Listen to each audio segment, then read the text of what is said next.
اعوذ باللہ من الشیطان الرجیم بسم اللہ الرحمن الرحیم۔ امام زین العابدین کون تھے؟ امام زین العابدین امام حسین کے صاحبزادے تھے جو بیماری کی وجہ سے شریک جنگ نہ ہو سکے۔ امام حسین سے اجازت مانگی تو امام حسین نے فرمایا نہیں، تم نہیں جاؤ گے جنگ میں۔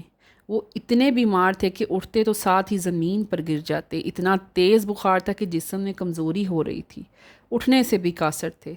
اس لیے امام حسین نے جنگ میں شریک نہیں ہونے دیا اور ان کے ذریعے اللہ تعالیٰ نے امام حسین کی نسل چلائی۔ امام زین العابدین نے تین سال تک حضرت علی کی صحبت اٹھائی۔ ایک روایت کے مطابق کہا جاتا ہے جب آپ کربلا میں تھے اور آپ کی عمر اس وقت 30 یا 33 سال تھی، آپ کی داڑھی تھوڑی سی نیچے تھی، یعنی زیادہ بڑی نہیں تھی، اور جب 2 سے 3 مہینے بعد کربلا کے واقعہ کے بعد ساری داڑھی سفید ہو گئی۔ حضرت علی رضی اللہ تعالیٰ عنہ کی زوجہ ایک حیات تھیں اس وقت۔ انہوں نے مدینے میں قافلے کا استقبال کیا تو زین العابدین آگے تھے قافلے کے، تو حضرت علی کی زوجہ نے منہ موڑ لیا، فوراً منہ چھپا لیا اور پیچھے ہو گئی۔ زین العابدین بولے، دادی اور پوتے کا تو کون سا پردہ ہے؟ انہوں نے کہا انت زین العابدین، تو زین العابدین ہے؟ تو کہا ہاں جی، میں زین العابدین ہوں۔ انہوں نے کہا تیری داڑھی کو کیا ہوا، چند مہینوں میں سفید ہو گئی؟ تو امام بولے، رو پڑے، بہت زیادہ رو پڑے، کہتے اماں جو کربلا میں دیکھ کر آیا ہوں نا، اگر تو دیکھتی تو کھڑے ہی نہ ہو سکتی آج۔ امام حسین کو 10 محرم کو شہید کر دیا، ایک قصہ تمام ہوا، مگر زین العابدین ہمیشہ تعودی قوتوں سے لڑتے رہے۔ آپ کو کئی دفعہ گرفتار کیا گیا۔ مروان بن عبد الملک ظالم شخص تھا، خود صحابہ کو مارا کرتا تھا۔ یزید نے اس کو طاقتور بنایا تھا۔ امام حسین اور امام حسن کے خلاف تقریریں کرتا تھا۔ امام حسین کے بعد مسجد نبوی کے کئی عرصے تک امام رہا، امامت کراتا تھا۔ مروان بن عبد الملک زبردستی مسجد نبوی کا کئی عرصے تک امام اور خطیب رہا۔ امام زین العابدین کے خلاف بہت بدتمیزی سے بات کرتا تھا۔ امام ظہوری فرماتے ہیں کہ ایک دفعہ کسی بات پر اس نے امام زین العابدین کو گرفتار کرا دیا اور دربار میں قید خانے میں بند کر دیا اپنے۔ امام زین العابدین نے اپنا گھر مدینے سے باہر بنایا ہوا تھا۔ عبادت اتنی کرتے کہ ایک دن گھر میں آگ لگی تھی اور آپ کا بچہ سویا ہوا تھا اور آپ عبادت میں مصروف تھے، اس لیے لوگوں نے آپ کو زین العابدین کہنا شروع کر دیا، یعنی عبادت کرنے والے کی زینت، زین العابدین۔ اتنی لمبی عبادت کرتے، اتنے لمبے سجدے کرتے، دن رات عبادت کرتے کہ لوگ آپ کے عقیدت مند ہونے لگ گئے۔ جب مروان نے آپ کو گرفتار کیا تو امام ظہوری کہتے ہیں میں کھانا لے کر گیا، زین العابدین کے بازو اور پیروں پر وہ بیڑیاں باندھی ہوئی تھی، تو میں نے کہا حضور آپ کتنی تکلیف میں ہیں؟ آپ بولے، امام بولے ظہوری میرا امتحان ہے، مجھے دے لینے دے۔ کہا حضور آپ کی تکلیف مجھ سے دیکھی نہیں جاتی۔ آپ نے زور سے کہا اللہ اکبر، دونوں طرف سے زنجیروں کو کھینچا اور وہ اتر گئی۔ آپ نے زنجیریں زمین پر رکھ دی اور فرمایا دیکھا میں اللہ کا نام لیتا ہوں تو اللہ زنجیریں توڑ دیتا ہے، میں ان لوگوں کا پابند نہیں ہوں، پر میں اللہ کی رضا میں راضی ہوں۔ زین العابدین نے ساری زندگی لوگوں کو پیار، خلوص، محبت اور اللہ اللہ کرنا سکھایا۔ پوری دنیا سے عقیدت مند لوگ آپ کے پاس آتے۔ امام حسین کی شہادت کے 4 یا 4.25 سال تک یزید نے حکومت کی، اب مروان بن عبد الملک تھا۔ سعودیوں نے سارے نشان مٹا دیے، مگر زین العابدین کا گھر آج بھی وہی ہے۔ آپ نے ساری زندگی عبادت، ذکر اور فکر میں گزاری۔ جب مختار کے فوجی شمر کے پیچھے لگے کہ ہم ان لوگوں کا قتل کریں گے جنہوں نے امام حسین کو اور ان کی آل کو قتل کیا، تو شمر بھاگا مدینے کی گلیوں میں بھاگا۔ کربلا میں علی اصغر کو تیر مارنے والا، اہل بیت پر پانی بند کرنے والا بھاگ رہا تھا مدینے کی گلیوں میں، بھاگتے بھاگتے خیمے میں داخل ہو گیا۔ امام صاحب عبادت کر رہے تھے، مصلے پر بیٹھے تھے۔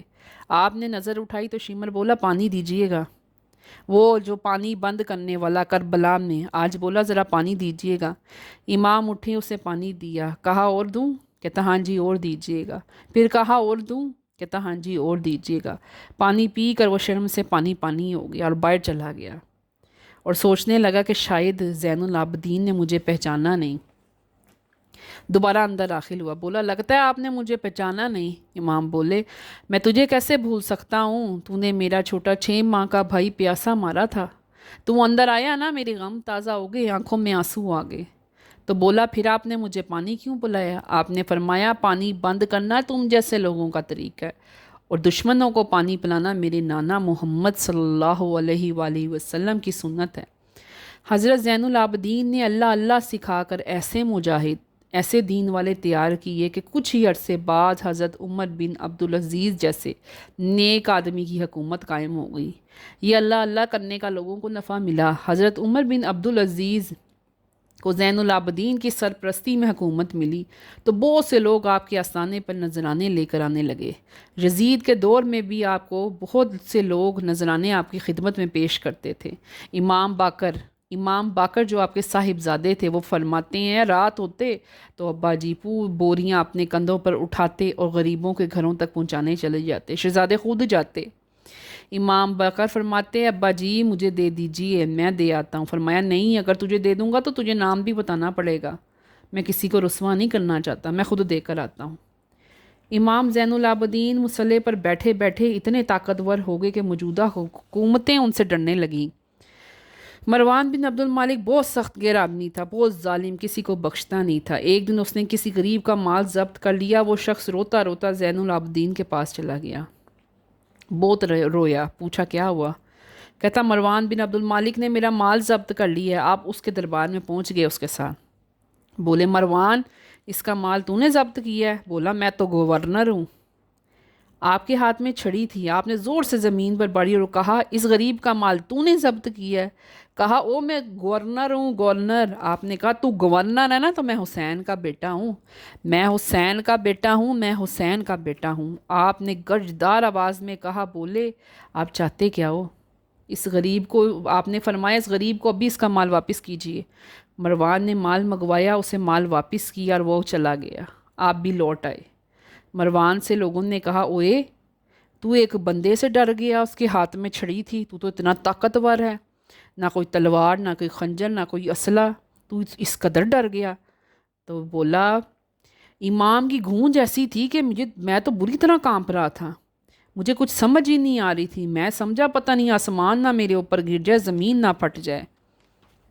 جب مروان نے دیکھا کہ دور دور سے دنیا ان کے پاس آتی ہے تو اس نے انہیں بھی زہر دلوا دیا، جیسے امام حسن کو زہر دے دیا گیا تھا نا، اسی طرح اس امام زین العابدین کو بھی زہر دلوا دیا۔ جب زہر آپ کی رگوں سے اترنے لگا اور آپ کو تکلیف محسوس ہونے لگی تو آپ فوراً سجدے میں چلے گئے۔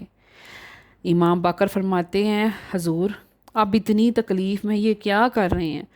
فرمایا میں سوچتا تھا میں جہاد پر نہیں گیا، مجھے بستر پہ کہیں موت نہ آ جائے، میرا دادا بھی شہید، میرے والد بھی شہید، میرے بھائی بھی شہید، میرا تایا بھی شہید، میرے پھوپھی زاد، میرے چچا زاد بھی شہید، میں سوچتا تھا کہ کہیں میں طبعی موت نہ مر جاؤں۔ میں شکرانے کا سجدہ ادا کر رہا ہوں، اللہ نے مجھے بھی شہادت کی موت عطا فرمائی۔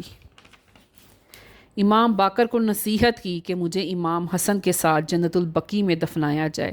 امام باقر بولے حضور وہاں تو جگہ ہی نہیں ہے۔ فرمایا جا کر دیکھنا، وہاں جگہ مل جائے گی۔ امام کے وصال کے بعد حضرت امام باقر جنت البقیع تشریف لے گئے تو پوری قبر کی جگہ مل گئی۔ آپ کو حضرت امام حسن کے بالکل متصل دفنایا گیا، جنت البقیع مدینہ میں۔